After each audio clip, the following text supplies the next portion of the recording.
Did you know that a GRC compliance platform can save you a tremendous amount of time when building your cybersecurity program? Let's take a look at 6 capabilities that I think are invaluable.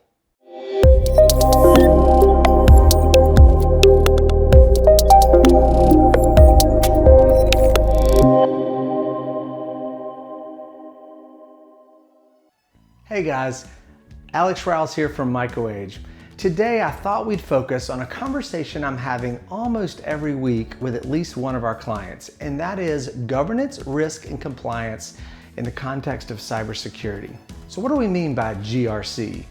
It's actually when we align our risk management efforts in our organizations to high-level business strategy of the organization. To put it another way, we always want to be lowering our risk, and we can do that by adding cybersecurity capabilities. Now, capabilities might be tools or products you install, or it might be processes that you put into place. And all this needs to be done in the context of our business goals. So how do we do that? How do I even know what cybersecurity controls to put into place in order to lower my risk? And the answer is there are cybersecurity frameworks in the market that lay out a very prescriptive path for how to do this. A good example at an international level is ISO 27001. That's what the world uses as a best practice with defining cybersecurity controls you can implement in your organization to be as safe as possible, reasonably possible. In the US, we use the NIST cybersecurity framework as a great example of how we can apply best practice to most organizations in the US in order to try to be secure. If you really are working with the US federal government or any federal agency, they're required to comply with the granddaddy cybersecurity framework, which is NIST 800-53. Did you know there's over 1,077 unique security controls in NIST 800-53? To give you some context, the NIST cybersecurity framework has like 108 controls in it. How are you supposed to manage over 1,000 security controls in an environment? Maybe you could have a big, huge spreadsheet that lists every control and defines who's responsible for it and whether you've complied or not. And then you've got to upload evidence that you've actually been able to successfully show that you've applied every single security control correctly. That evidence might be screenshots or sample log files. So this is going to be quite a mess to manage with spreadsheets and with file folders on your hard drive, as you might imagine. There has to be a better way, and it turns out there is. We call it a compliance platform for cybersecurity. In a compliance platform, you can define all your security controls. Most of them will come out of the box for any framework you want to implement, and then you can upload evidence for each control to show that you've met the criteria and manage it all in one spot. So what I thought we'd do today is I want to talk about 6 different capabilities of these GRC compliance platforms that I think you'll find interesting. There's lots of choice in compliance platforms. There's platforms from Vanta, there's Drata, there's Aptiga, there's many, many different other technology solutions that implement these GRC platforms. But most of them have the same 6 criteria I'm going to talk about here in just a minute. So number 1, the first capability I think of when I think of a GRC compliance platform is that they mostly support multiple cybersecurity frameworks. Did you know there's over 25 to 30 different cybersecurity frameworks you could choose to comply with for your organization? It kind of depends on who you are and what your goals are. If you are a federal agency, you're required to follow NIST 800-53. That's that one with over 1,000 cybersecurity controls. I would not want to have to implement that. But there's a lighter weight version. If you're a general company that doesn't really fall under any particular regulation, NIST Cybersecurity Framework 2.0 is probably the one for you. So there's lots of different frameworks like HIPAA and PCI that you might need to comply with, and these compliance platforms support most of them. So the second thing that I think is a great capability of these compliance platforms is that a single security control can be applied to multiple cybersecurity frameworks. Let me give you an example. Let's say we have a security control that says we're going to encrypt the hard drive of every employee's laptop. That's a great thing to do, right? Well, it turns out that one security control is applicable to several different cybersecurity frameworks. For instance, that's in SOC 2 as a framework if you're a managed service provider. That's also in the NIST cybersecurity framework. It's certainly in the NIST 800-53 that all federal agencies are required to follow. So I can define one control and automatically get credit for multiple frameworks. That saves a tremendous amount of time, because in a spreadsheet model, you'd probably have a different spreadsheet for every framework you're complying with, and then you'd have to duplicate all your data, and who wants to do that? The third capability I think is really important is what we call risk management. We talked earlier about the idea of GRC really is to align our risk with our business strategy, but that means we have to define our risks as an organization. There might be a risk that you lose access to a certain SaaS service that's critical to run your business. Let me give you an example. Maybe we have deployed virtual machines in Microsoft Azure. That's a great thing to do, right? But I only have enough money to deploy in one region of Azure. So what happens if Microsoft's region goes down, which it has and does occasionally? If I have not also deployed to a secondary region, there's no failover for me. That's a risk. Maybe I'm choosing to accept that risk. The truth is I can actually treat every single risk differently. I could accept the risk, meaning maybe I'm okay with paying less money and hoping Microsoft Azure doesn't go down in one of the regions.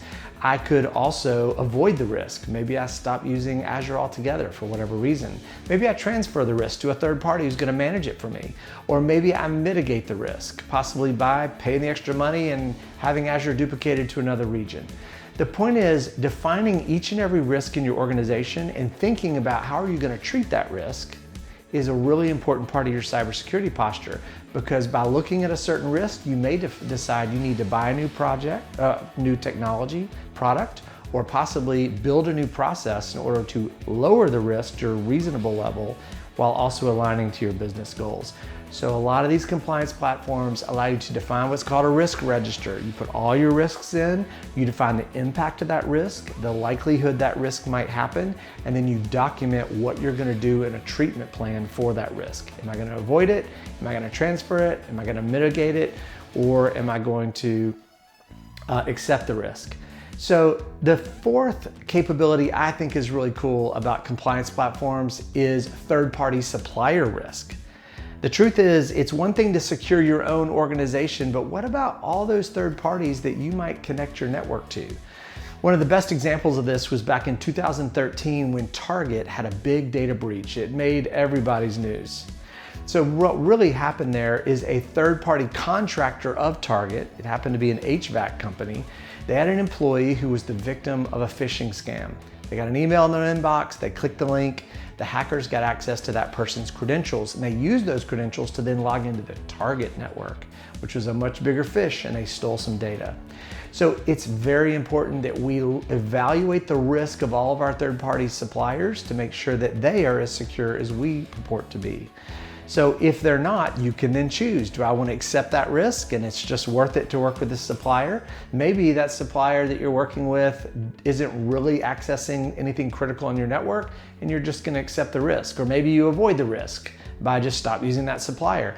With information from the supplier about their security posture, you can make these decisions. So what these compliance platforms allow you to do is evaluate each and every third-party supplier you'll leverage, and then send them a questionnaire, let them fill out their security posture, send it back to you, and you can make a decision. Do you keep working with them or do you not? The fifth capability I think is really cool is what I think of as automation. If we think about all these security controls, there's a lot of them. Let me just take the example of encrypting hard drives we talked about before. If every one of my employees has a laptop and everyone needs to be encrypted, and I've got over 1,000 employees, how in the world am I going to one by one go through and prove to an auditor that all those laptops are encrypted? The truth is you don't have to do that. A lot of these compliance platforms have integrations you can install in them that might integrate, for example, with a mobile device management platform. Let's just take Microsoft Intune as an example. I can integrate with Intune and it will automatically pull down information about every single laptop and whether or not the hard drive is encrypted. And it will automatically update that in your compliance platform so you don't have to do it by hand.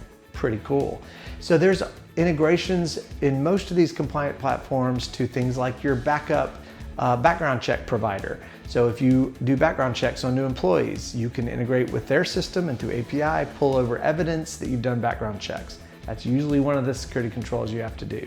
There might be automations to see if multi-factor authentication is turned on in their Microsoft environment. You can automate that check. You don't have to do it by hand. So one of the things I always recommend is when you're evaluating a compliance platform provider, make sure you look at their list of integrations. It's probably several hundred, and make sure that the products you use internally are on their integration list. That'll save you a lot of time in implementation. The sixth capability and the final one that I want to mention today is what I think of as an audit hub. So at the end of the day, some of these cybersecurity frameworks require you to have a third-party auditor come in to see and prove that you have actually implemented your security controls correctly. And that's one of the best benefits of a compliance platform. If I define all controls there and upload all the evidence for each control there, then an auditor can log into your platform in a very isolated environment, just relevant to the framework they're auditing against, and they can see all your evidence and not even have to interact with you by hand. They can type some notes in there and send you a message about what evidence they might be missing and you might need to fill in for them, and then you can respond and do that all through the platform. A lot of auditors even give you a discounted price if you're using a compliance platform because it saves them so much time during an audit. So I hope this has been interesting and helpful for you to think about governance, risk, and compliance in the context of lowering your cybersecurity risk while aligning to the business goals of your organization. If you need help either doing a gap analysis of your current environment to a cybersecurity platform like the NIST cybersecurity framework, MicroAge would love to help you. We can do that gap analysis and even help you figure out what processes or solutions you need to put into place to check the box on some of those security controls so you can pass your audit. If you need some help, reach out to MicroAge. We're happy to be there for you. I hope this has been helpful today, and I hope you stay safe out there. We'll see you next time. Thank you.